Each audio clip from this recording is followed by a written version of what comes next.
Hello students, I am Rajni Gehlot from Bhaurav Devra Saraswati Vidya Mandir, PGT English.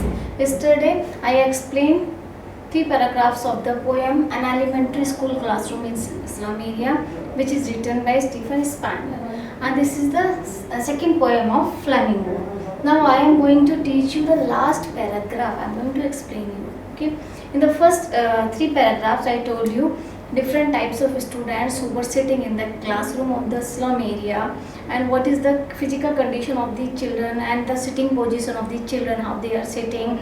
And in second paragraph there was the description of the classroom, how it looks like. Okay. And the pictures which are hung on the wall, they are useless for them because there was no correlation between the life of the children and the pictures hung on the wall. And in next paragraph also show all of the poor condition of the students, how they are spending their life on the heap of garbage, and they are so lean and thin that it seems as if the bones are peeping out through their skins. Now narrator tells us in this paragraph that how can we remove these problems of the students of slum area, how can we remove these things. So he tells us unless governor, inspectors, visitors, means जब तक ये तीनों लोग जो हैं कोशिश नहीं करते, अगर चाहें, जैसे गवर्नर्स हैं जो हाई रैंक के लोग हैं, जो people in power, if they try, they can improve the condition of these children, and they can come out of these children from the deprivation, from the poverty. So governor, inspector, visitors अगर ये चाहें तो इस slum area के बच्चों के लिए कुछ कर सकते हैं. This map becomes their window, and these windows that shut upon their lives like catacombs. मैंने लास्ट पैराग्राफ में भी आपको पढ़ाया था कि उनकी क्लास में जो मैप लगा हुआ है उस मैप का उनके लिए कोई महत्व नहीं है, क्योंकि उनकी लाइफ कहाँ तक सीमित है, सिर्फ उस स्लम एरिया, उस एरिया तक, उन गलियों तक जो नैरो स्ट्रीट्स हैं और जहाँ पर उनके स्लम्स हैं, उनके घर हैं या उनका स्कूल है, उससे बाहर वो कभी निकले ही नहीं हैं. और उनका वो सिर्फ अपनी स्कूल की विंडो से कहाँ तक देख सकते हैं, जो स्ट्रीट्स हैं वहाँ की, it seems as if they are close by sky, ऐसे लगता है जैसे वो स्काई से बंद हैं. तो वो जो विंडोज हैं वही उनका संसार है, वही उनका मैप है, और जो दीवार पर मैप है उसकी उनके लाइफ में कोई इम्पोर्टेंस नहीं, क्योंकि उस एरिया को, उन शहरों को या जो भौगोलिक कंडीशंस उसमें दिखाई देती हैं वो सब उनके लिए यूजलेस हैं. तो अगर ये लोग चाहें तो उनकी इस लाइफ को बदल सकते हैं, उनके इस मैप को बदल सकते हैं, उन्हें मैप का महत्व बता सकते हैं. उनकी जो विंडो है, and these Windows that shut upon, और ये विंडो कहाँ बंद हो जाती है, उनके जीवन को कहाँ शटअप कर देती हैं, किसकी तरह शटअप कर देती हैं, लाइक कैटाकॉम्स. कैटाकॉम्स क्या होता है, एक बेसमेंट में रूम होता है जहाँ पर कि मम्मीज वगैरह दफनाई जाती हैं, उसको रखा जाता है, सेफ रखा जाता है, दैट इज कॉल्ड कैटाकॉम. ठीक है, तो उनकी लाइफ उस कैटाकॉम्स की तरह उस स्लम एरिया में. Break o break open till they break the town.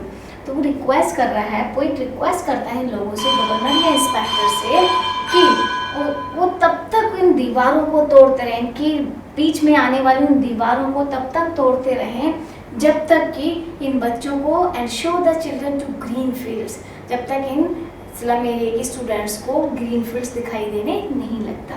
Means उनके रास्ते में आने वाली, उनकी लाइफ में आने वाली सारे हर्डल्स को, सारी रुकावटों को वो दूर कर दें, ताकि वो स्लम एरिया से बाहर निकलकर हरे भरी खेती को देख सकें, जंगलों को देख सकें, और माउंटेन्स या रिवर्स के भी दर्शन कर सकें, या उनको एंजॉय कर सकें.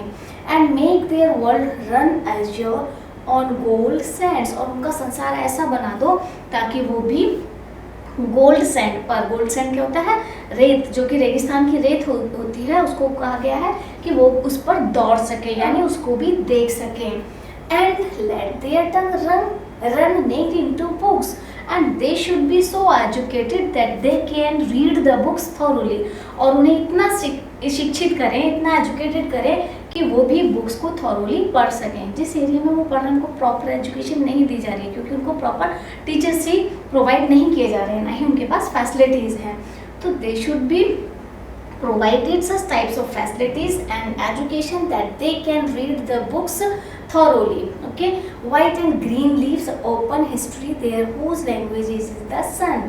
मतलब उन्हें इतना एजुकेटेड करें, इतना पढ़ाई लिखाएं कि वो इतिहास को ही बदल दें और उनकी जो लैंग्वेज है वो सन हो, यानी उनकी लाइफ में सूर्य का विकास दिखाई देने लगे, उनकी लाइफ खुशियों से भर जाए. अभी there is no hope of happiness and they are so disappear with their life, disappointed with their life, they don't have any opportunity that they can be successful or they can get something in their life. But if these people want, then they can improve their lives, they can come these children from out of the slum area, out of their despair.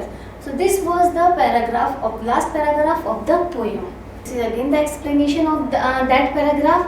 In a conciliatory tone, the poet appeals to the governor, inspector and visitor to do something to improve their condition.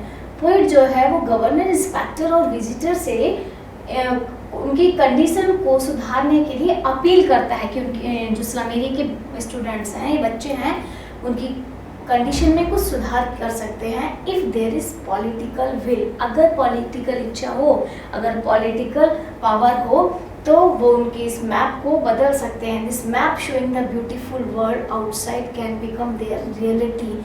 ये जो map में जो beautiful world दिखाई दे रहा है वो इनकी life की वास्तविकता बन सकती है, मीन्स वो उनके वास्तव में दर्शन कर सकते हैं इस संसार के. The poet hopes that the authorities would realise their moral responsibility. Poet ये उम्मीद करता है ये जो अथॉरिटीज़ हैं, गवर्नर, इंस्पेक्टर और विजिटर्स, इनको रियलाइज करना चाहिए अपनी मोरल रिस्पॉन्सिबिलिटीज़ को एंड फ्री दी चिल्ड्रन, और इन बच्चों को फ्री करना चाहिए from their grave like entrance, और उनको अब उनकी जो लाइफ है, एक बहुत ही बुरी लाइफ वो व्यतीत कर रहे हैं कैटाकॉम्स में की तरह, तो उसको उस लाइफ से फ्री करना चाहिए, उस बिल में से उन्हें बाहर निकालना चाहिए. He wants all the barriers to be pulled down, barriers that keep away true education from them. मतलब वो क्या चाहता है, उनकी लाइफ में आने वाले सारी रुकावटों को, सारे बैरियर्स को बिल्कुल हटा दिया जाए और उनको वास्तविक एजुकेशन भी दी जाए. The children must be given freedom to experience the wholesome bounties of nature view. और उन्हें इतनी फ्रीडम होनी चाहिए कि वो जो नेचर की ब्यूटीज़ हैं उसको एक्सपीरियंस कर सकें, उसको देख सकें. The green fields and run on gold sand, और वो दौड़ सके गोल्ड सैंड पर, रेत पर भी दौड़ सके, हरी भरी खेती को देख सकें, उसके दर्शन कर पाएँ. Let them read books and let them breathe in fresh, उन्हें पढ़ने दो और उन्हें फ्रेश एयर में सांस लेने दो. लेट देम डिस्कवर देमसेल्व्स, उन्हें अपने आप कुछ करने दो. Let them be creative so that their names can also enter the books of history. मतलब उनको इतना शिक्षित करो कि उनका नेम भी हिस्ट्री की बुक्स में आ सके. Let them find their place in the sun, मतलब उन्हें भी अपनी लाइफ को सूर्य की तरह चमकने दो. Now I am going to tell the literary devices used in this poem. In which line, which literary device is used, I am going to tell you. First is simile. What is a simile? There is a definition of simile. In a simile, a comparison between two distinctly different things is indicated by the word like or as. हम जब किसी दो या दो से ज़्यादा वस्तुओं की आपस में तुलना करते हैं तो उसमें लाइक या एज वर्ड का यूज किया जाता है. और जहाँ लाइक और एज वर्ड का यूज करते हुए कंपैरिजन किया जाता है किसी लाइन में, तो उसमें सिमिली डिवाइस का यूज होता है. Simile is the name of the figure of speech. And for example in this poem you can say like rootless weed. In first stanza and second line of that first stanza, this line is used like rootless weed. The hair of the children were looking like rootless weeds. So like rootless weed is, which figure of speech is used in this line? Simile. Okay. Now next is Next example of simile is like catacombs. In the last paragraph, I told you that like catacombs, the slum children dwell in dark and dingy rooms, which resemble subterranean cemeteries called catacombs.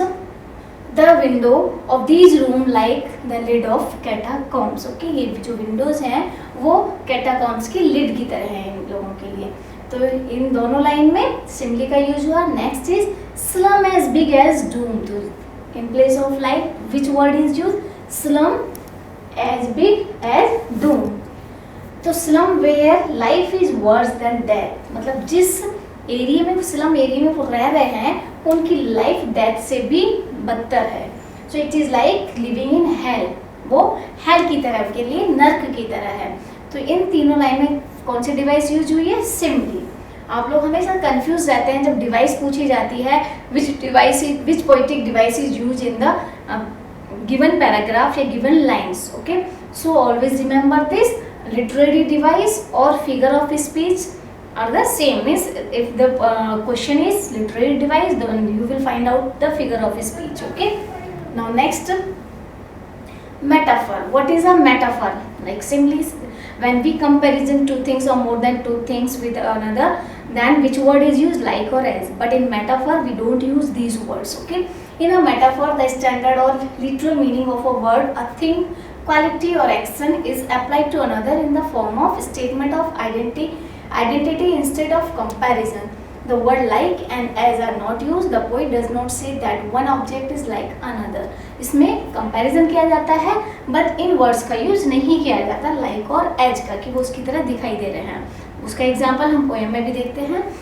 आपको first paragraph में बताया था rat's eyes. The students were sitting in the class whose eyes were like rat's eyes and he has stunted bones. तो rats eyes his eyes were compared with rats without using the word like or as. That's why which figure of speech is there? Metaphor. And the metaphor is suggestive. A boy is timidly and anxiety. He is reclusive and timid like a rat and searches for food and security. कि उसकी आंखें हमेशा, मतलब एक तो security search करती थी और हमेशा कुछ ना कुछ खाने के लिए ढूंढती रहती थी. That's why his eyes was compared with rats eyes. Okay, and next is father gnarled disease. Means the boy was reciting the gnarled disease of his father. The name of the disease is arthritis.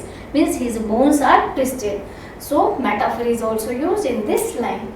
And next is the boy's father is suffering from debilitating disease that has left his body crooked. The quality of the boy's life has been severely affected by the father's handicap. Okay, so that was the meaning of last line. Futures pointed with the fog. Pointed means only fainted होगा. उनका जो future है fog से फेंट हो चुका है, मतलब उनकी लाइफ में दुख रूपी अंधकार छाया हुआ है या फॉग छाया हुआ है. Just as fog blur one's view in winter. जैसे कि फॉग जो है विंटर में एक उसको धुंधला कर देता है किसी भी व्यू को, ठीक वैसे ही स्लम चिल्ड्रन का जो फ्यूचर है वो ब्लड हो चुका है by hopelessness and lack of empathy. इन सब चीज़ों की कमी के कारण. Next is lead sky. The sky is normally bright and blue. Brighter blue होता है. Lead sky suggested dark and dull. Means there was a lead sky over their slum area. Just as the base metal is. In other world, there is no hope for the slum children. Okay, so in these lines, which figure of speech is used? Metaphor, without using the word of as and like. Thank you, students. This was the poem An Elementary School.